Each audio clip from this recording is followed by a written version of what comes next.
Una fría mañana de 1946, a las puertas de la inmensa fábrica de La Sagrera en Barcelona, cientos de obreros con los rostros cansados observaban en silencio un acto de ejecución industrial.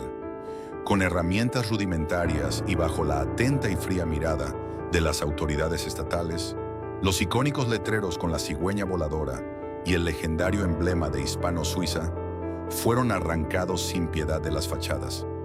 No se trataba de una quiebra ordinaria debido a un mal negocio. Era una expropiación forzosa, brutal y calculada. El contraste era desgarrador. Tan solo unas décadas antes, este mismo gigantesco complejo industrial había fabricado más de 50.000 motores de aviación V-1 que cambiaron el rumbo de la Primera Guerra Mundial y dominaron los cielos. Aquí se ensamblaron los automóviles de lujo que reyes, aristócratas y magnates de toda Europa anhelaban conducir.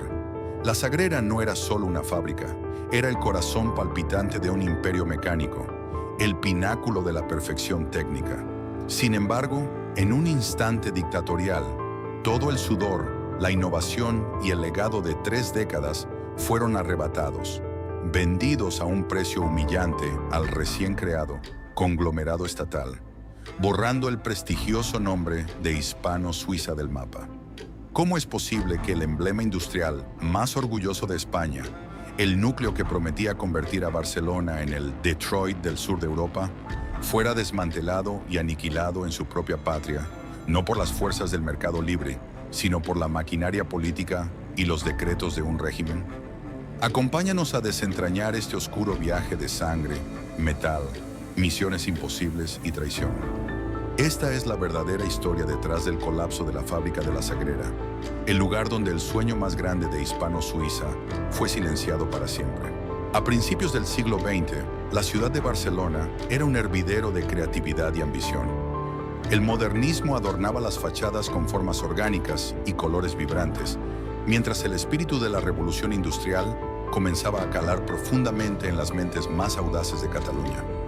Sin embargo, en el gran escenario europeo, España todavía era considerada una nación eminentemente agraria, rezagada en la frenética carrera por la supremacía tecnológica. Naciones como Francia, Gran Bretaña y Alemania ya rugían con el sonido de los motores de combustión interna, reclamando para sí el dominio indiscutible de la naciente industria automotriz. En este contexto, la idea de fabricar un automóvil de lujo de clase mundial en suelo español no solo parecía improbable, para la élite europea era una absoluta locura. Pero el destino de la ingeniería mundial estaba a punto de cambiar drásticamente gracias a la colisión de 2 mentes diametralmente opuestas, pero perfectamente complementarias.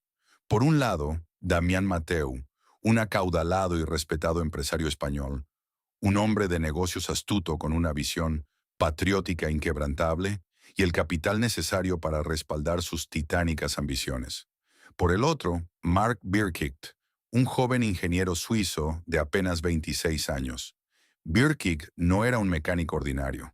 Poseía una mente matemática brillante, obsesionada con la precisión absoluta y heredera directa de la meticulosa tradición relojera de su país natal. Su encuentro fortuito fue el verdadero catalizador de la historia.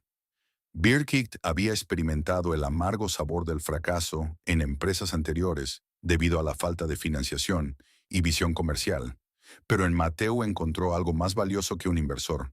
Encontró a un creyente. Juntos forjaron un pacto audaz que desafiaría el orden establecido. El 14 de junio de 1904, en un modesto despacho barcelonés, firmaron las escrituras que daban vida a la Hispano-Suiza Fábrica de Automóviles SA. El nombre en sí mismo era una declaración de intenciones, un puente entre 2 mundos: el capital, el coraje y la pasión española, hispano, unidos inexorablemente a la precisión, la frialdad y la perfección técnica suiza. Suiza. El primer taller se estableció en la calle Florida Blanca.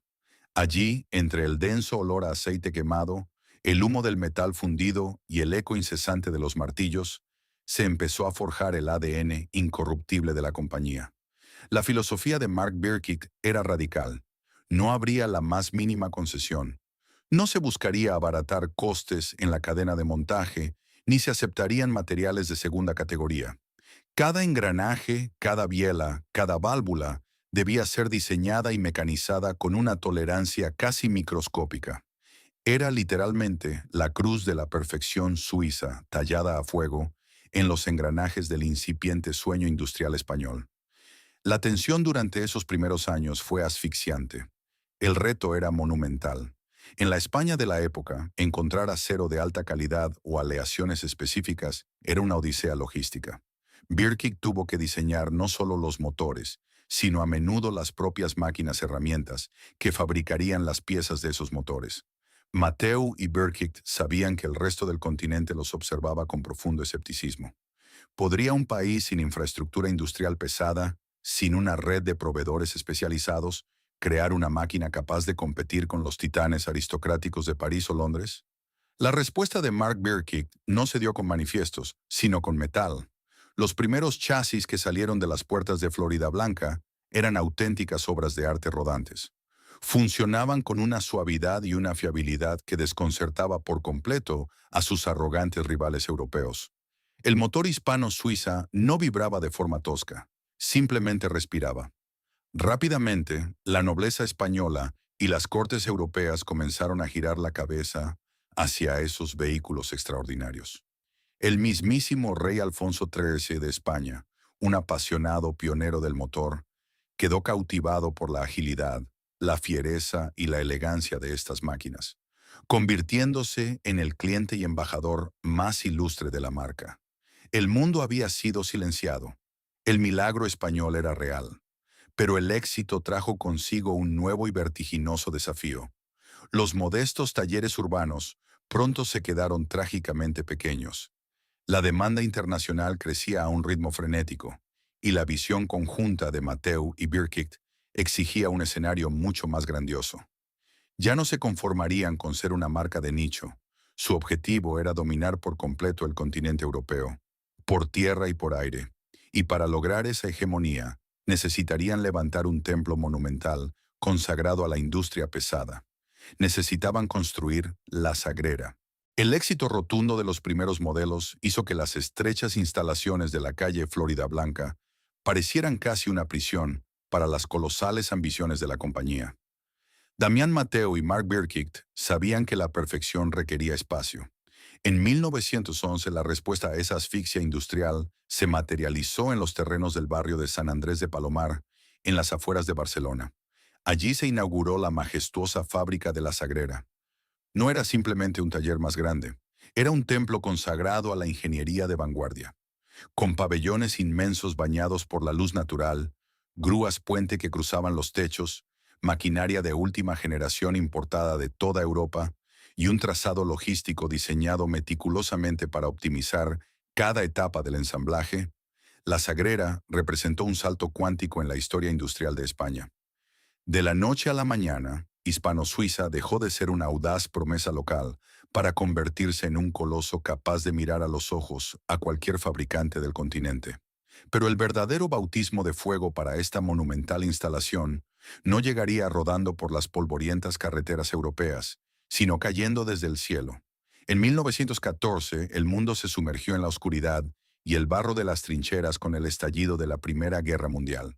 España se declaró neutral, una posición que, en teoría, podría haber aislado y estancado a la fábrica. Sin embargo, el genio de Birkigt no conocía fronteras. Comprendió antes que nadie que el futuro del conflicto y de la propia ingeniería residía en la naciente y peligrosa disciplina de la aviación.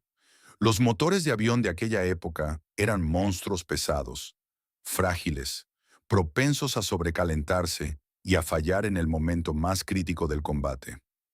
Encerrado en su estudio de diseño en la Sagrera, el ingeniero suizo concibió una obra maestra absoluta, un motor VV8 con el bloque de cilindros fundido en una sola pieza de aleación de aluminio. Era drásticamente más ligero, mucho más potente y sobre todo infinitamente más fiable que cualquier máquina que los ejércitos aliados hubieran visto jamás. De repente, la Sagrera se transformó. Las líneas de montaje que antes acariciaban el metal para formar chasis de lujosos automóviles se reconfiguraron a una velocidad febril. La fábrica comenzó a latir a un ritmo bélico y urgente. El sonido constante de los tornos de alta precisión, el rugido ensordecedor de los bancos de pruebas y el trasiego incansable de obreros forjaron una sinfonía industrial que no se detenía ni de día ni de noche. Trabajar en la Sagrera requería ahora una responsabilidad de vida o muerte. Los mecánicos sabían que un solo error milimétrico en Barcelona significaba la caída de un piloto en los cielos de Verdún. El motor BB8 de Hispano-Suiza demostró ser tan inmensamente superior que el gobierno francés exigió su producción masiva para equipar a sus flotas. Los legendarios cazas Espadé-Sévigné, pilotados por héroes como el as de la aviación francesa Georges Guynemer, dominaron los cielos gracias a la potencia bruta generada por el diseño de Birkitt. Fue en este momento de gloria militar cuando la famosa cigüeña en vuelo, el emblema personal de la escuadrilla de Guynemer, se unió eternamente al nombre de la compañía como un homenaje a los motores que les mantenían con vida. La fábrica de Barcelona no solo estaba exportando maquinaria, estaba exportando la victoria aliada. Al terminar la Gran Guerra, la Sagrera emergió triunfante, rebosante de capital, prestigio y poder. Las puertas estaban abiertas de par en par para conquistar la era dorada de los años 20. Pero esa misma maquinaria masiva estaba a punto de engendrar su propio desafío interno. El final de la Gran Guerra en 1918 no supuso un freno para la implacable maquinaria de Hispano-Suiza. Al contrario, fue el preludio de su época más deslumbrante. Mark Birkitt, con la mente afilada por las exigencias extremas del combate aéreo, decidió que era el momento de aplicar toda esa tecnología de precisión balística al asfalto. De esa ambición nació, en 1919, el legendario Hispano-Suiza H6. Este vehículo no era simplemente un medio de transporte. Era una declaración de supremacía absoluta, equipado con un motor de 6 cilindros en línea, derivado directamente de los propulsores de aviación, y un sistema de frenos servoasistidos sin precedentes, una tecnología tan revolucionaria que incluso Rolls-Royce tuvo que comprar la patente para sus propios coches. El H6 se convirtió instantáneamente en el objeto de deseo definitivo de la élite mundial. Para sostener el mito del H6 y satisfacer la demanda de las cortes europeas y las estrellas de Hollywood, la Sagrera tuvo que expandirse hasta convertirse en un leviatán de hormigón, cristal y acero. Durante la década de los años 20, el complejo industrial alcanzó proporciones titánicas, cubriendo decenas de miles de metros cuadrados. Dejó de ser una simple fábrica para transformarse en una auténtica ciudad dentro de la ciudad, un ecosistema cerrado y asombrosamente autosuficiente. Albergaba fundiciones gigantescas que escupían fuego día y noche, talleres de mecanizado con cientos de tornos alineados con precisión militar, naves inmensas de carpintería donde se moldeaban las maderas nobles, y secciones de tapicería donde artesanos cosían a mano los cueros más exquisitos del mundo. Más de 3.000 obreros cruzaban cada madrugada las majestuosas puertas de hierro de la Sagrera. Era un ejército industrial perfectamente sincronizado. La dirección de la empresa, liderada por Damián Mateu, intentó crear un entorno paternalista de vanguardia, estableciendo comedores espaciosos, cooperativas de consumo e incluso escuelas de aprendices para garantizar que la próxima generación de matriceros y torneros mantuviera intacta la obsesión por la perfección hispano. Sin embargo, el contraste entre el producto final resplandeciente y la cruda realidad de quienes lo fabricaban era un abismo imposible de ignorar. Hombres con las manos ennegrecidas, los pulmones llenos de humo de fundición y los músculos exhaustos dedicaban jornadas agotadoras a ensamblar carrocerías que costaban mucho más de lo que ellos podrían ganar en 50 años de trabajo ininterrumpido. Y fue aquí, justo en la cúspide de su gloria comercial e industrial, donde el inmenso tamaño de la Sagrera comenzó a sembrar las oscuras semillas de su propia destrucción. Al reunir a miles de obreros en un solo recinto, Hispano-Suiza había creado, sin saberlo, una de las mayores y más potentes concentraciones de proletariado de toda España. En la vibrante y convulsa Barcelona de aquella época, apodada la Rosa de Fuego por sus constantes estallidos sociales, los robustos muros de la fábrica no eran impermeables a las ideologías que ardían en las calles. En las pausas para comer, En los lavabos y en los pasillos, entre el olor acre del aceite industrial y el sudor, las conversaciones ya no giraban solo sobre tolerancias micrométricas o el ajuste de las válvulas. Empezaron a circular de mano en mano panfletos del sindicalismo y del anarquismo. La Confederación Nacional del Trabajo, CNT, comenzó a echar raíces profundas y fuertes entre los operarios. La máquina perfecta, diseñada en papel por Birkig y financiada por el capital de Mateu, funcionaba con una precisión escalofriante, pero estaba compuesta por seres humanos, no por engranajes sin alma. Mientras los deslumbrantes hispano-suiza rodaban majestuosamente por los campos elíseos de París o las avenidas de Nueva York, transportando a la realeza en un silencio absoluto, dentro del corazón de la Sagrera, la presión comenzaba a aumentar peligrosamente. El imperio europeo había alcanzado su cima indiscutible, pero el suelo bajo sus pies, impulsado por la incesante fricción de la lucha de clases, estaba a punto de abrirse para siempre.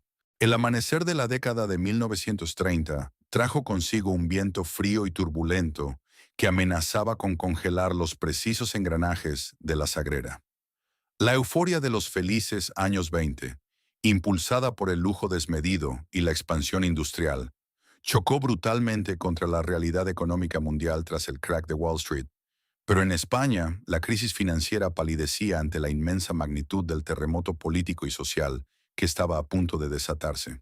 En abril de 1931, el rey Alfonso XIII, el cliente más devoto, accionista y principal embajador de Hispano-Suiza, partió hacia el exilio tras las elecciones municipales que desembocaron en la proclamación de la Segunda República Española. De la noche a la mañana, la compañía perdía no solo a su protector real, sino también el símbolo aristocrático que había cimentado su prestigio en toda Europa. El nuevo clima republicano destapó una olla a presión que llevaba años acumulando vapor en los barrios obreros de Cataluña. Barcelona, la indomable Rosa de Fuego, se convirtió en el epicentro de un fervor revolucionario sin precedentes. Dentro de los gigantescos muros de la Sagrera, la atmósfera cambió de forma drástica. El ruido constante de los tornos y las fresadoras ya no lograba ahogar los intensos debates políticos que surgían en cada rincón de la fábrica. La Confederación Nacional del Trabajo, CNT, el poderoso sindicato anarcosindicalista, multiplicó su influencia de manera exponencial entre los miles de operarios de Hispano-Suiza. La alienación de la clase trabajadora alcanzó su punto de ebullición. Mientras en las oficinas de diseño, Mark Birkig presentaba en 1931 el deslumbrante hispano-suiza J-12, una maravilla de la ingeniería equipada con un gigantesco motor V12, tan silencioso y equilibrado que se podía sostener una moneda de canto sobre su bloque mientras estaba en marcha. En la planta de ensamblaje, los hombres que forjaban esas piezas vivían en condiciones precarias, hacinados en barrios sin infraestructura y golpeados por la inflación. La disonancia era insoportable. Estaban construyendo el automóvil más caro y sofisticado del mundo, una máquina destinada a marajás y magnates, mientras sus propias familias luchaban por poner pan en la mesa. El conflicto de clases se materializó en una paralización intermitente pero letal de la producción. Las huelgas, antes esporádicas, se convirtieron en una realidad cotidiana. Los paros sorpresa rompían la sagrada cadena de montaje de la Sagrera. Los hornos de fundición, que requerían temperaturas constantes y precisas para crear el bloque de aluminio de los motores, se apagaban abruptamente, arruinando toneladas de material. Las tensiones entre la dirección burguesa y los comités obreros se transformaron en un juego de desgaste psicológico y económico. Hubo sabotajes silenciosos, piezas que misteriosamente desaparecían y días enteros en los que el inmenso silencio de las naves industriales resultaba mucho más ensordecedor que el ruido de las máquinas. Damián Mateu, el patriarca fundador, intentó maniobrar en estas aguas traicioneras con la diplomacia y la astucia que siempre le habían caracterizado. Comprendía que la supervivencia de su imperio dependía de mantener un frágil equilibrio entre la intransigencia del capital y las demandas irrenunciables del proletariado. A pesar de su conservadurismo, Mateu gozaba de cierto respeto entre los sectores más moderados por su papel como creador de riqueza y empleo. Pero ese respeto se desmoronaba rápidamente bajo el empuje de las facciones radicales de la FAI, Federación Anarquista Ibérica, que veían en Hispano-Suiza el máximo símbolo de la opresión capitalista que debía ser derrocado. El golpe de gracia para la estabilidad interna de la empresa no vino de un piquete sindical ni de un decreto gubernamental, sino de la implacable biología. En diciembre de 1935, en pleno invierno y con la tensión social al borde del abismo, Damián Mateu falleció a los 72 años de edad tras una rápida enfermedad. Su muerte provocó una onda sísmica en los cimientos de la Sagrera. La compañía perdía repentinamente a su timonel más experimentado, al hombre que poseía el instinto financiero y la autoridad moral para mantener unidos a inversores, ingenieros y trabajadores. El liderazgo recayó entonces sobre los hombros de su hijo, Miguel Mateu, un hombre brillante pero de carácter muy diferente, con inclinaciones políticas mucho más derechistas y marcadas que chocarían frontalmente con la clase obrera radicalizada. Con la pérdida del fundador, el último puente de entendimiento entre la dirección y los trabajadores se derrumbó por completo. El año 1936 amaneció con un presagio lúgubre. La fábrica ya no era un ecosistema de perfección suiza y pasión española, sino una trinchera dividida en dos bandos irreconciliables que se miraban con odio y desconfianza. Las piezas de los motores V12 seguían brillando bajo la luz de los pabellones, pero el aire estaba cargado de electricidad estática. Los nubarrones negros habían cubierto por completo el cielo de Barcelona. Ya no había vuelta atrás. La tormenta perfecta estaba a punto de desatar un diluvio de sangre, fuego y pólvora que engulliría para siempre la edad de oro de Hispano-Suiza. El 18 de julio de 1936, el frágil castillo de naipes sobre el que se sostenía España se derrumbó de forma catastrófica. El alzamiento militar desató la guerra civil, y en cuestión de horas, las calles de Barcelona se transformaron en un campo de batalla urbano. El eco lejano de los disparos y las sirenas reemplazó al bullicio cotidiano. Para la inmensa fábrica de la Sagrera, este no fue simplemente un evento político más, fue el cataclismo final que alteraría su destino para siempre. Las pesadas puertas de la factoría se abrieron de par en par, pero esta vez no para dar paso a la elegante silueta de un automóvil de lujo, sino para dejar entrar a la revolución armada. Los obreros, radicalizados tras años de tensiones y ahora organizados bajo las banderas rojinegras de la CNT y la FAI, no esperaron a recibir órdenes de nadie. Entraron en la Sagrera no como empleados o subordinados, sino como auténticos conquistadores. Armados con fusiles, pistolas y un resentimiento de clase acumulado durante décadas, tomaron el control absoluto de cada nave, de cada fundición y de cada despacho ejecutivo. El Consejo de Administración y los directivos burgueses se encontraron repentinamente con una sentencia de muerte pendiendo sobre sus cabezas. Miguel Mateu, el heredero del imperio, comprendió rápidamente que quedarse en Barcelona equivalía a enfrentarse a un pelotón de fusilamiento inminente.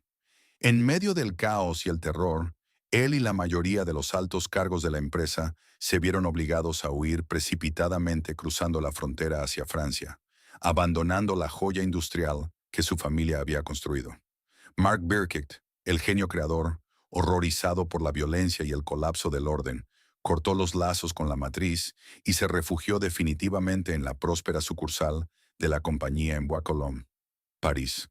De la noche a la mañana, el coloso de la Sagrera fue incautado y colectivizado. Un comité obrero asumió la dirección total y absoluta del complejo. La Hispano-Suiza, el pináculo del orgullo capitalista español y el proveedor oficial de la aristocracia europea, fue decapitada y subsumida bajo el control de la industria de guerra de la República. Y fue entonces cuando comenzó la verdadera metamorfosis, un proceso brutal y doloroso de mutilación industrial. Las inmaculadas líneas de montaje donde, apenas unas semanas antes, se acariciaba el aluminio de los majestuosos motores V12 y se pulían las maderas nobles, sufrieron un asalto sin contemplaciones. Las delicadas herramientas de precisión relojera fueron apartadas, ignoradas o destruidas. Los exquisitos cueros que iban a tapizar los asientos de los magnates fueron apilados en los rincones oscuros para hacer espacio a las planchas de acero pesado y tosco. El Comité Obrero decretó que no había lugar para la opulencia en tiempos de revolución. La Sagrera tenía ahora un solo propósito: alimentar el frente. Los chasis de los elegantes Hispano-Suiza, que estaban a medio construir en las líneas, fueron despojados de cualquier elemento superfluo y recubiertos apresuradamente con gruesas planchas de acero remachado. Así nacieron los famosos tiznaos, vehículos blindados improvisados que parecían monstruos metálicos deformes y que se enviarían a morir a las trincheras de Aragón. La falta de ingenieros cualificados, que habían huido o habían sido depurados, dejó a los operarios frente a un desafío abrumador. Tenían el control de los medios de producción, el sueño dorado de la revolución anarquista, pero se enfrentaban a la cruda realidad de tener que rediseñar procesos industriales complejos sobre la marcha, con escasez de materiales y bajo un intenso fuego político. La improvisación se convirtió en la norma. El ruido dentro de los inmensos pabellones cambió radicalmente. Ya no era el zumbido constante y afinado de una producción milimetrada, sino el estruendo caótico, sucio y metálico de una forja de guerra trabajando al límite de sus capacidades humanas. La maquinaria estaba siendo forzada a engendrar violencia, y el corazón de la Sagrera latía ahora con el pulso desesperado de la guerra civil. A medida que la guerra civil avanzaba y la carnicería en los frentes se intensificaba, la urgencia en la Sagrera se volvió absoluta. Los comités obreros se dieron cuenta rápidamente de que la euforia inicial de la incautación no podía sostener el esfuerzo bélico a largo plazo. La fábrica, diseñada meticulosamente para producir series limitadas de la más alta excelencia mecánica, estaba siendo obligada a escupir volumen bruto. Ya no se trataba de construir el mejor automóvil del mundo, sino de fabricar la mayor cantidad posible de ametralladoras, proyectiles de artillería, bombas de aviación y repuestos para los cazas republicanos.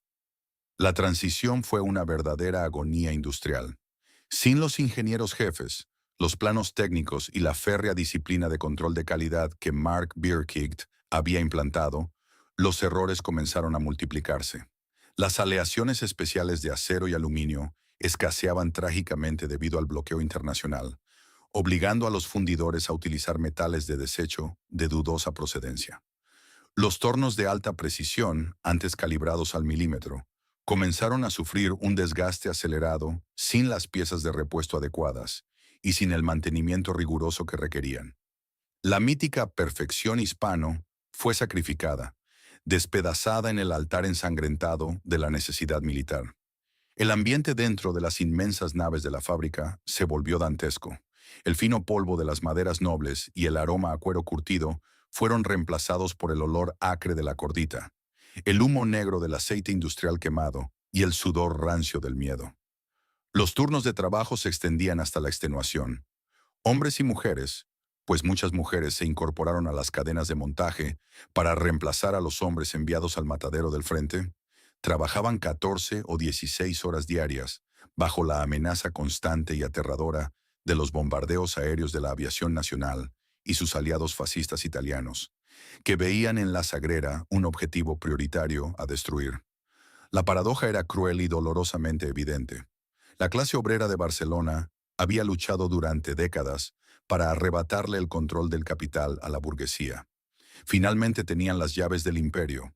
Gobernaban la Sagrera sin amos ni directivos capitalistas, pero no habían alcanzado ninguna utopía. En su lugar, se encontraron atrapados como esclavos de una maquinaria de guerra insaciable.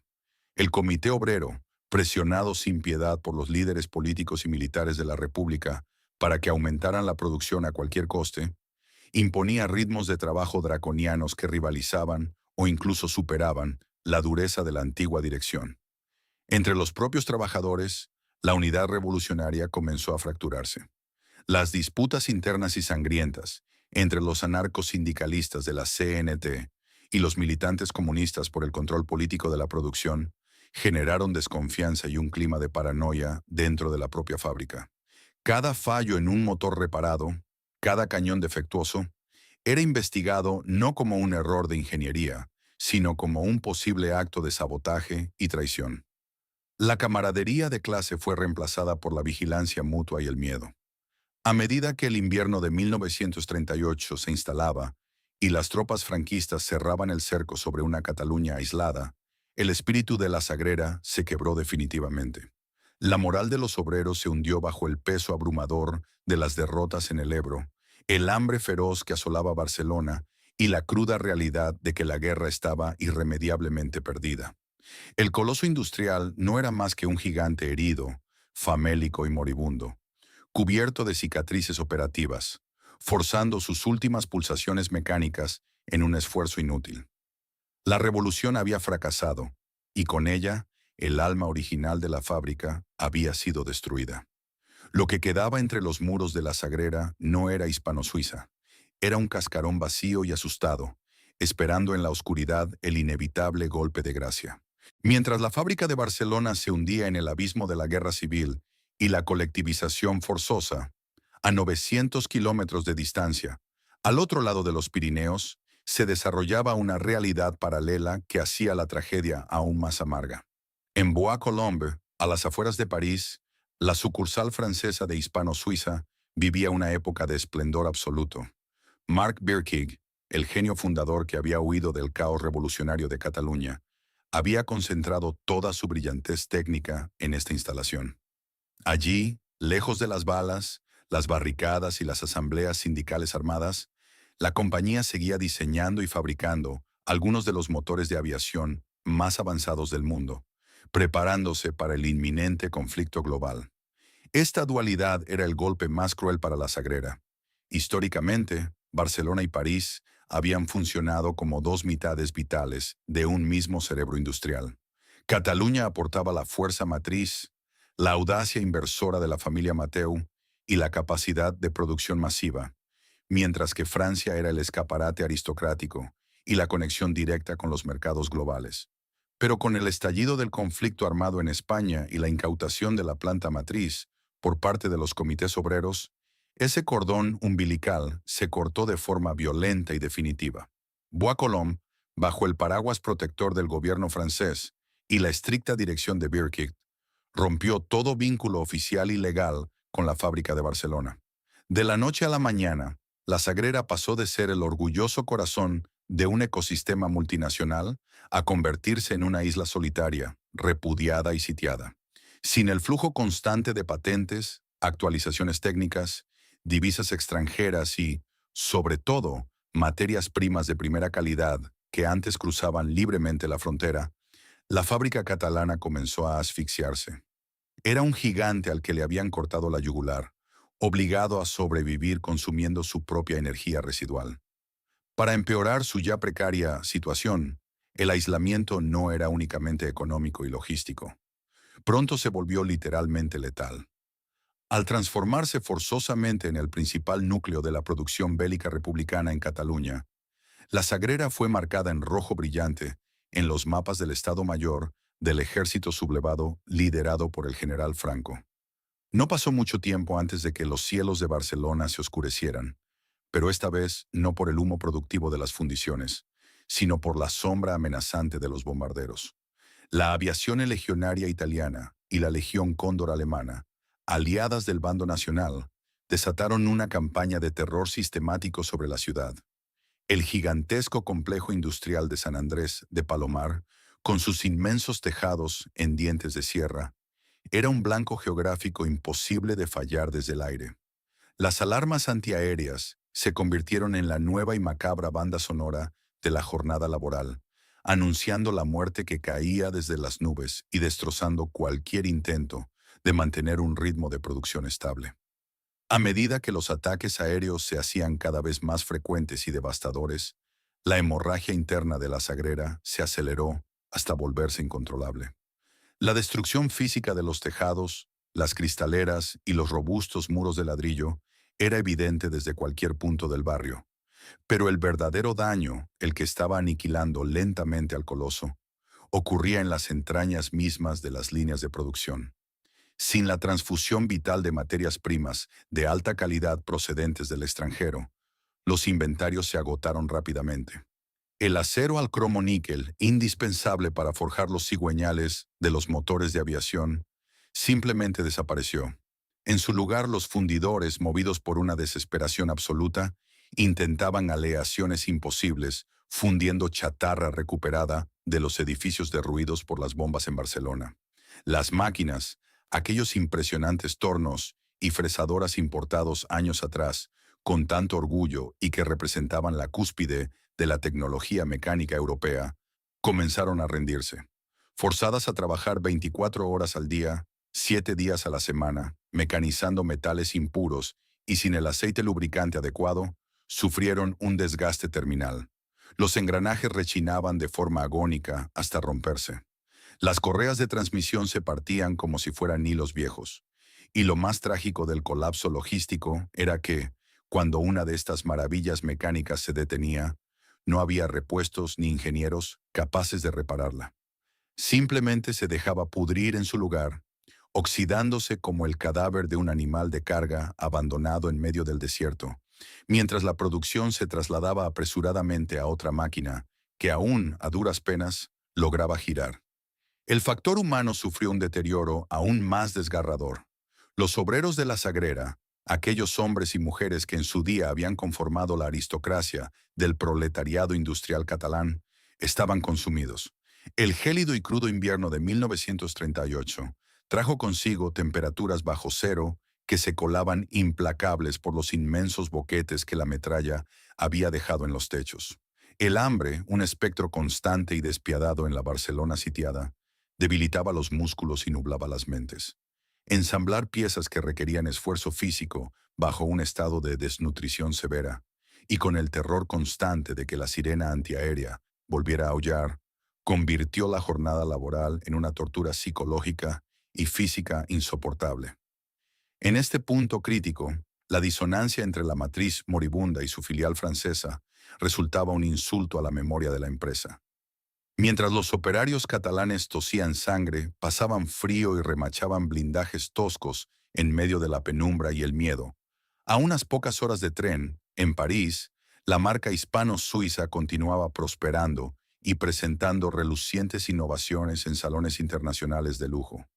La Sagrera, la cuna original del milagro español, había sido abandonada definitivamente a su suerte. Se había transformado en un oasis industrial solitario y agonizante, perdido en medio de un océano de pólvora, sangre y destrucción.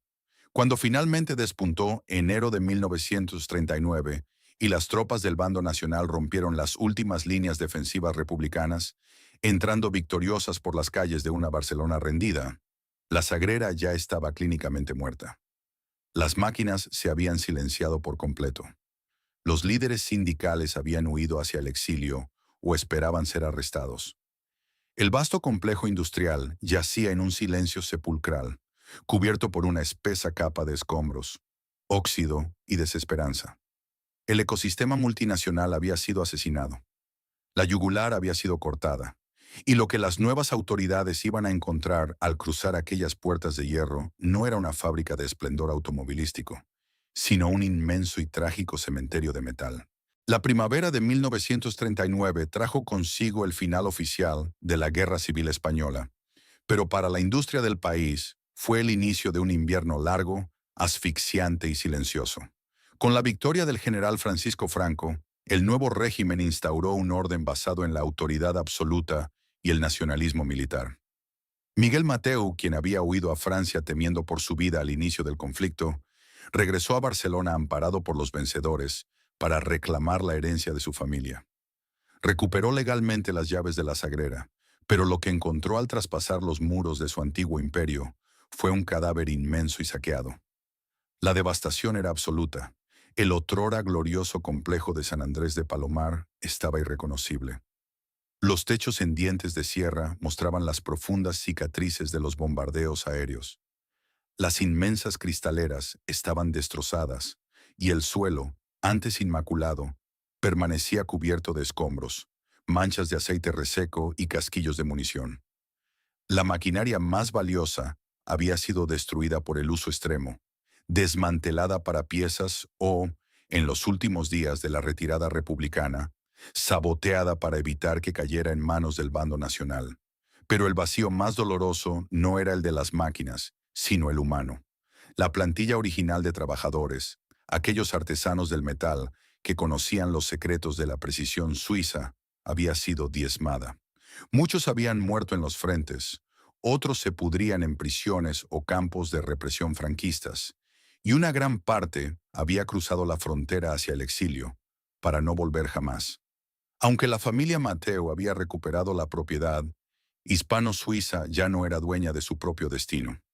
El mundo había cambiado drásticamente.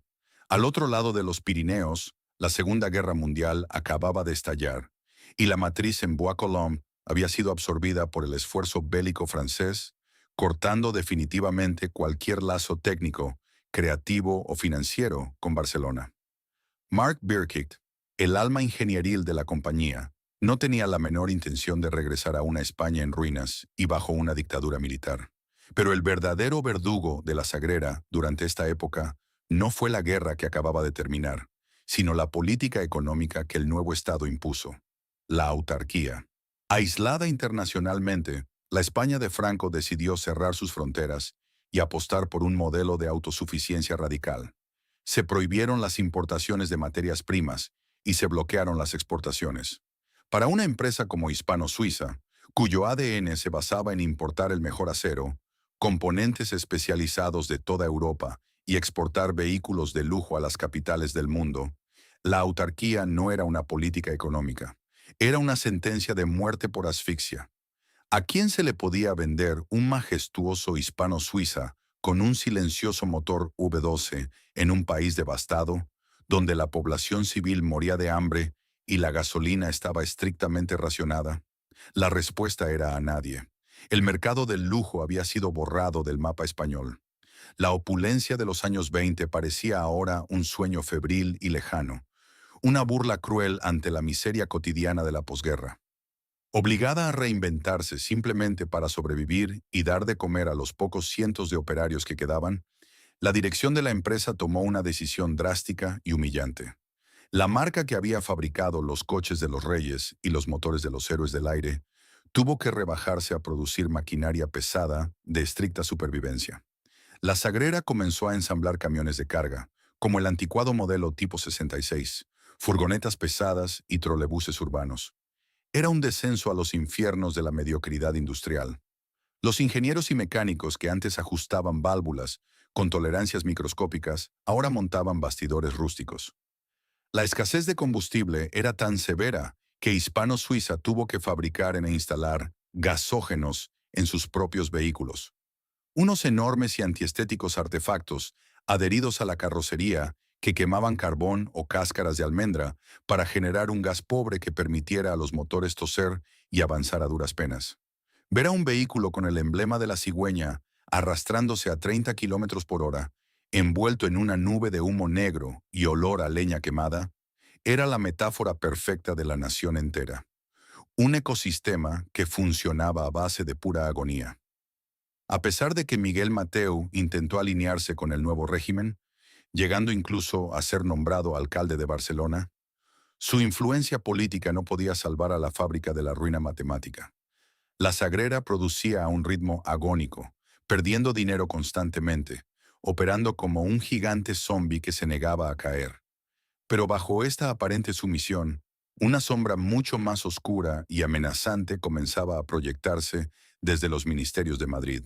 El Estado franquista, obsesionado con el control totalitario, no veía con buenos ojos que un conglomerado industrial privado, por muy herido que estuviera, mantuviera el control sobre unas instalaciones tan colosales e importantes. Para los arquitectos económicos del régimen, Hispano-Suiza no era un tesoro histórico que debía ser rescatado. Era una anomalía burguesa que debía ser engullida. La maquinaria burocrática estatal había comenzado a moverse, y la Sagrera estaba a punto de recibir el tiro de gracia final. A mediados de la década de 1940, la lenta agonía de la Sagrera dejó de ser un simple drama económico privado para convertirse en un asunto de Estado. El régimen de Francisco Franco, en su incansable afán por consolidar un control absoluto y autárquico sobre todos los recursos estratégicos de la nación, había creado en 1941 el Instituto Nacional de Industria, INI. Este gigantesco holding estatal, dirigido con mano de hierro por el estricto militar e ingeniero Juan Antonio Suances, tenía un mandato claro e innegociable: nacionalizar y monopolizar la industria pesada española. Y en los enormes mapas desplegados en los despachos del INI, el colosal complejo de Hispano-Suiza en Barcelona brillaba como el trofeo más codiciado y necesario. Para Suances y los arquitectos económicos de la dictadura, la existencia de una empresa privada tan inmensa, con un legado histórico tan internacional y una independencia financiera tan arraigada, era una anomalía intolerable. Poco importaba que Miguel Mateu hubiera apoyado al bando vencedor durante la Guerra Civil o que hubiera servido como alcalde franquista de la ciudad. En el despiadado tablero de ajedrez del nuevo Estado totalitario, las lealtades personales jamás podrían competir con la suprema ambición industrial de la nación. El gobierno español había decidido crear su propia marca nacional de camiones pesados para reconstruir el país. Y en lugar de invertir tiempo y recursos en levantar fábricas desde cero, la maquinaria estatal optó por un camino mucho más rápido: arrebatarle a Hispano-Suiza lo que quedaba de su majestuosa infraestructura.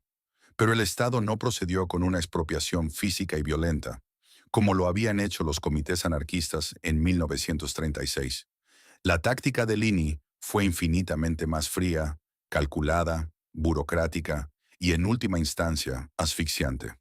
Desde Madrid se desplegó una campaña de estrangulamiento sistemático y legal contra la Sagrera. De repente, los permisos oficiales para importar nueva maquinaria, vitales para cualquier intento desesperado de modernización de la fábrica, eran denegados o se perdían misteriosamente en los ministerios. Las cuotas estatales de acero, electricidad y carbón, recursos controlados férreamente por el gobierno, se redujeron de forma drástica para Hispano-Suiza, paralizando las pocas líneas de producción que aún lograban ensamblar vehículos. Se bloqueó el acceso a créditos bancarios y los inspectores fiscales del régimen comenzaron a acosar a la dirección técnica con auditorías interminables y multas injustificadas. La dicotomía era cruel. Mientras en los fríos y silenciosos ministerios de la capital se redactaban los decretos que sellarían su destino, en Barcelona, las gigantescas naves de la Sagrera languidecían en una penumbra trágica. Los operarios veteranos, aquellos que aún recordaban la época dorada en la que ensamblaban los motores de aviación que salvaron a Europa, intuían que el final definitivo estaba cerca.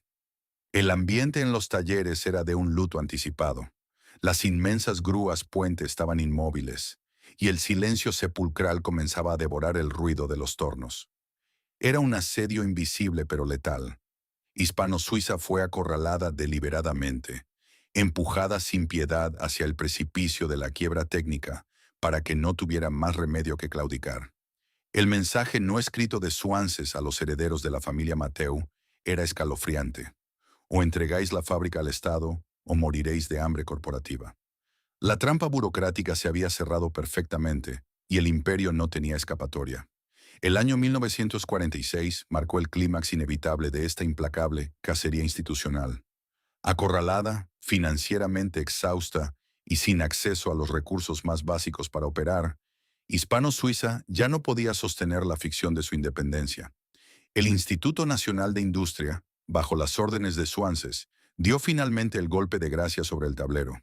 El gobierno fundó ENASA, Empresa Nacional de Autocamiones S.A., un coloso corporativo de propiedad netamente estatal, diseñado de manera específica para motorizar la España de la posguerra y monopolizar la industria de vehículos pesados. Pero para que este gigante de papel cobrara vida, necesitaba instalaciones inmediatas, tecnología probada y una fuerza laboral altamente cualificada. El objetivo estaba meridianamente claro: la expropiación encubierta de las instalaciones de la Sagrera. La negociación, si es que puede llamarse así a un ultimátum innegociable, dictado desde las más altas esferas de una dictadura, fue sumaria y profundamente humillante. Miguel Mateu, acorralado y despojado de cualquier palanca de poder real frente al todopoderoso Estado franquista, se vio obligado a capitular. El acuerdo final, impuesto desde Madrid, establecía la venta forzosa e irrevocable de toda la división de automóviles de Hispano-Suiza, incluyendo la inmensa factoría de La Sagrera, todos sus planos de ingeniería, sus patentes nacionales, su valiosa maquinaria y su inmensa plantilla de miles de trabajadores, al recién creado monopolio estatal ENASA. El precio fijado por el Estado para esta operación fue ridículamente bajo, una auténtica limosna burocrática que no reflejaba en absoluto el valor real de los activos materiales, y mucho menos el incalculable prestigio histórico de la infraestructura. Era, a todos los efectos, un saqueo legalizado. Para añadir sal a la herida, el hombre designado por el gobierno para tomar las riendas de la nueva ENASA fue Guifredo Ricard, un brillante y carismático ingeniero barcelonés de reputación internacional que acababa de regresar de Italia. Ricard cruzó las majestuosas puertas de hierro de la Sagrera no como un socio ni como un invitado, sino como el nuevo señor absoluto de un territorio conquistado. Para los antiguos directivos y los operarios veteranos, que aún reverenciaban la figura casi mítica de Mark Birkitt y la época dorada de los motores de aviación, la llegada de Ricard, escoltado por los funcionarios de Madrid, representaba la humillación definitiva. El momento de la firma de los documentos de traspaso no fue celebrado con champán ni con discursos de esperanza.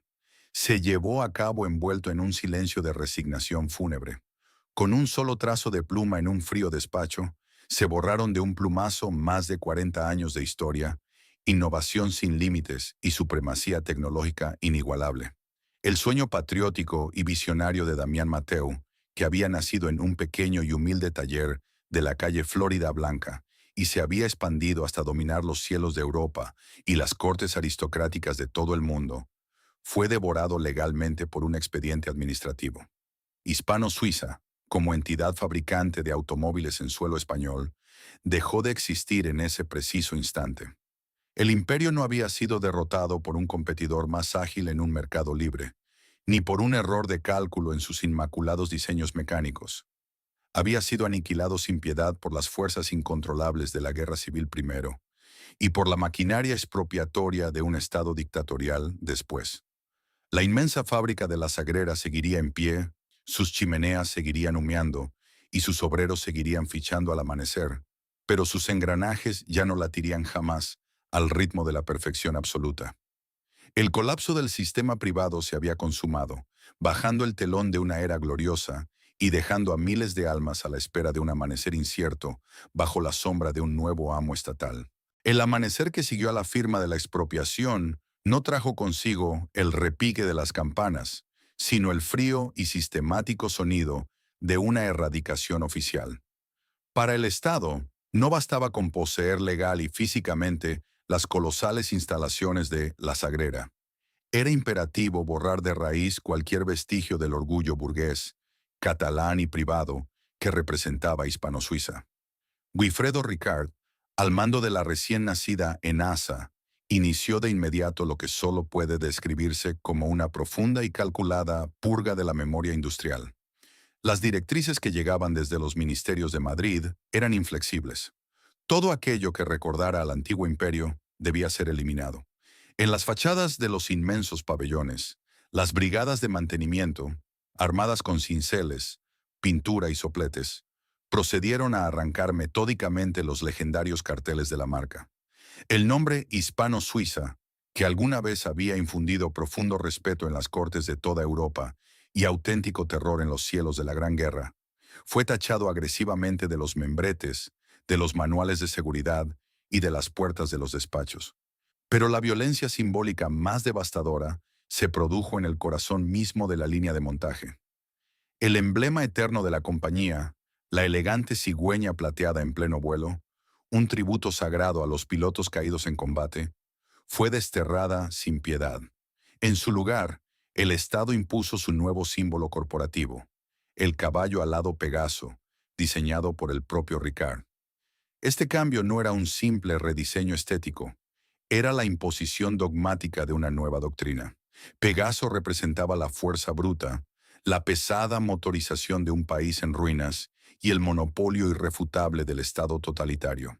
La cigüeña, con su ligereza, precisión absoluta y connotaciones aristocráticas, Era considerada ahora un enemigo ideológico que debía ser aplastado y silenciado. Para los trabajadores veteranos de la Sagrera, el impacto psicológico de esta transición fue devastador.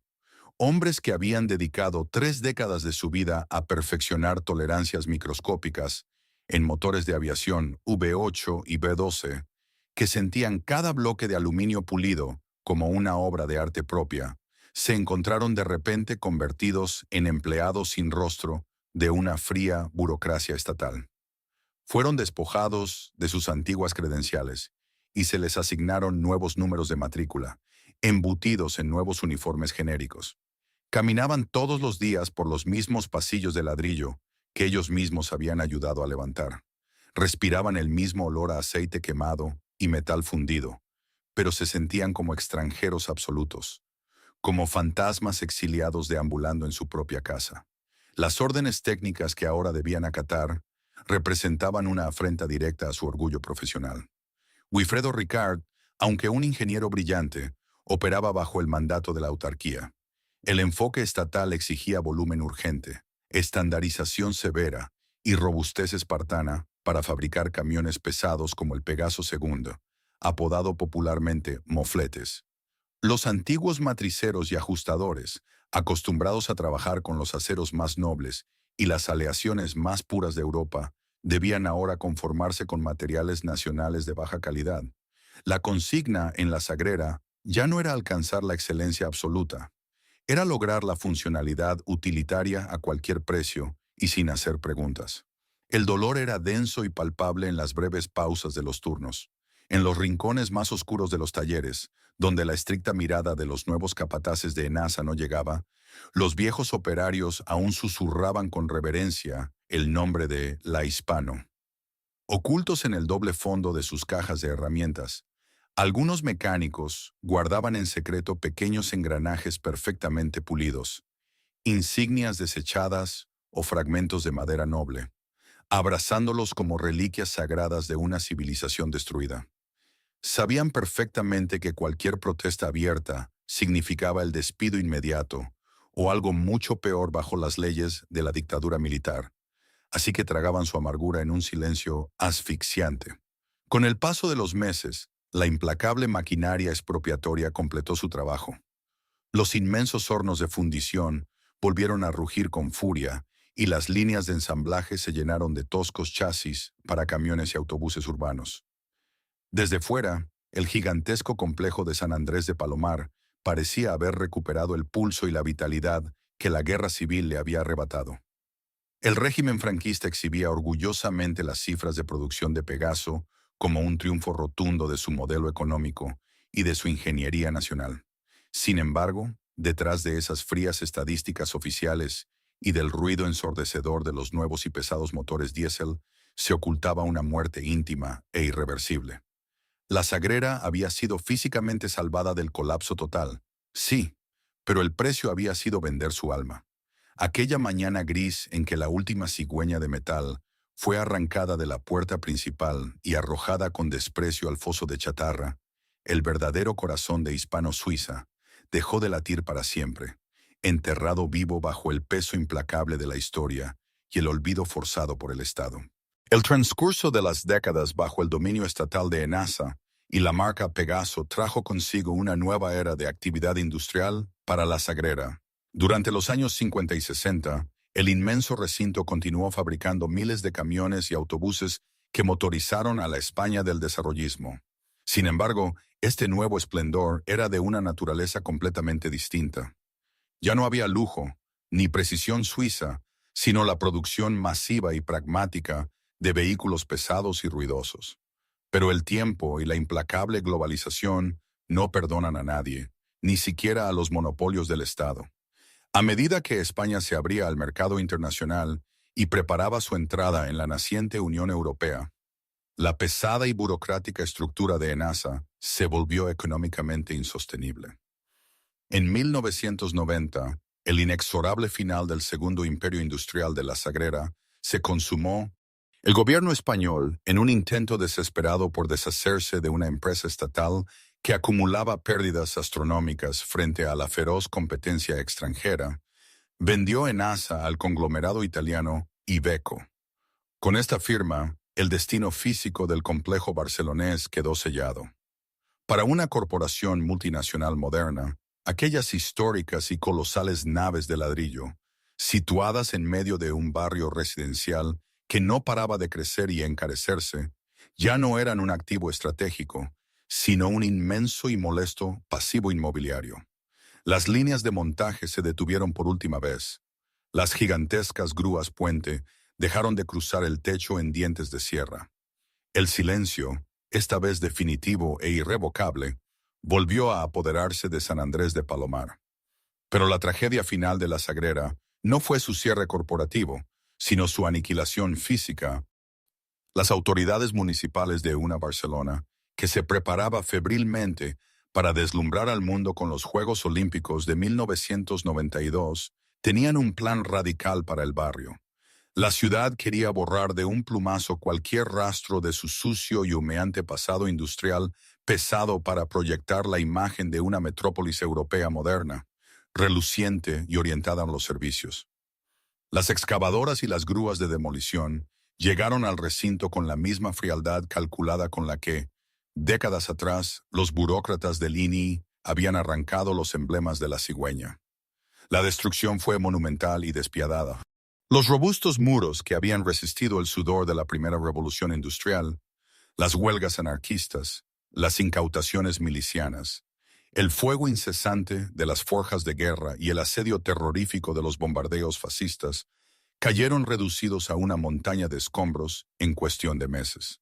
El eco fantasmagórico de los motores de aviación V-8 y de los silenciosos V-12 que alguna vez dominaron el mundo fue finalmente y para siempre sofocado por el rugido sordo de las palas mecánicas.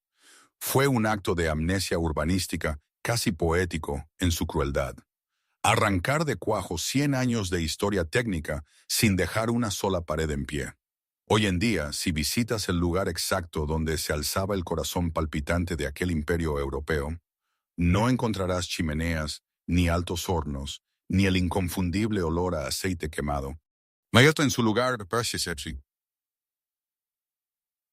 te recibe el apacible Parc de la Pegaso, un parque público inaugurado para curar la enorme cicatriz de asfalto y hormigón que dejó la demolición. Es un espacio verde y sereno, atravesado por un canal artificial de agua, donde los niños juegan a la pelota al salir del colegio.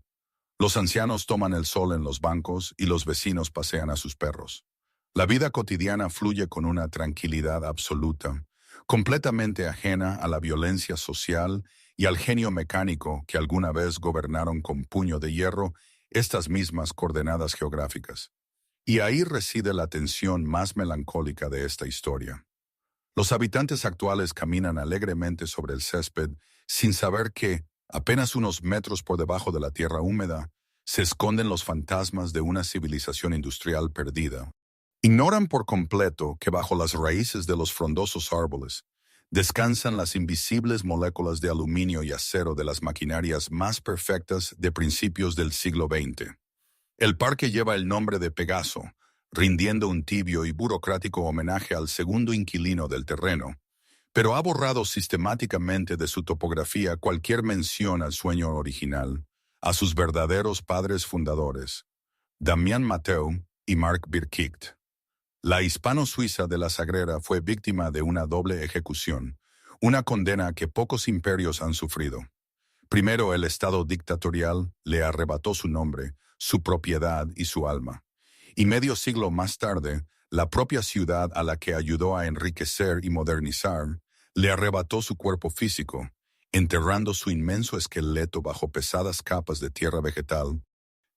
El silencio actual del parque no es un remanso de paz natural, es el sonido opresivo de un olvido forzado, el testamento mudo de un milagro industrial que, por atreverse a ser el mejor del mundo en una época despiadada, terminó devorado por las incontrolables fauces de la política, la guerra y el progreso ciego. El colapso de la inmensa fábrica de la Sagrera no es simplemente la historia de una empresa automovilística que no supo adaptarse a los nuevos tiempos. Su tragedia encierra una lección mucho más profunda y escalofriante sobre la vulnerabilidad de la creación humana. A menudo creemos ingenuamente que los grandes imperios industriales caen únicamente por las implacables fuerzas del mercado libre, por la competencia extranjera o por la falta de innovación comercial. Sin embargo, el oscuro destino de Hispano-Suiza nos demuestra que la perfección técnica, el talento y el capital no son escudos suficientes cuando un sistema queda atrapado entre los engranajes trituradores de la historia política, el fanatismo ideológico y la violencia de Estado. La Sagrera no murió de inanición natural, ni fracasó en su diseño. Fue asfixiada, expropiada y finalmente borrada del mapa por decretos dictatoriales y planes urbanísticos que carecían de memoria. Fue un ecosistema humano y mecánico brillante que, en su punto máximo, logró dominar el cielo europeo con sus motores de aviación y las calles con sus vehículos de lujo, para luego ser arrastrado al barro de las trincheras y, finalmente, al abismo del olvido institucional. Las fábricas, al igual que las naciones, tienen un alma palpitante, forjada por el sudor, el sufrimiento y los sueños de miles de obreros, diseñadores e ingenieros. Y cuando esa alma se apaga por la fuerza bruta y no por el progreso, la pérdida es absolutamente irreparable para la historia de la tecnología. Hoy, mientras la vida moderna transcurre de forma apacible sobre las tumbas de aquellos gigantes de hormigón, deberíamos preguntarnos, ¿cuántos otros milagros industriales están siendo silenciados o destruidos hoy en día, no por falta de talento o esfuerzo, sino por las decisiones frías, burocráticas y calculadas del poder? La próxima vez que veas una fábrica abandonada o un parque construido sobre viejos cimientos, recuerda que debajo del óxido, el silencio y la hierba verde siempre hay una inmensa historia de grandeza y tragedia humana esperando ser rescatada. Si este viaje a través de las sombras y el eco del pasado industrial te ha hecho reflexionar, no olvides suscribirte al canal, dejar un me gusta para apoyar nuestro trabajo y compartir en los comentarios qué otra ruina corporativa o fábrica olvidada te gustaría que exploráramos en nuestro próximo documental. Tu apoyo es vital para que sigamos desenterrando la verdad detrás de estas historias perdidas.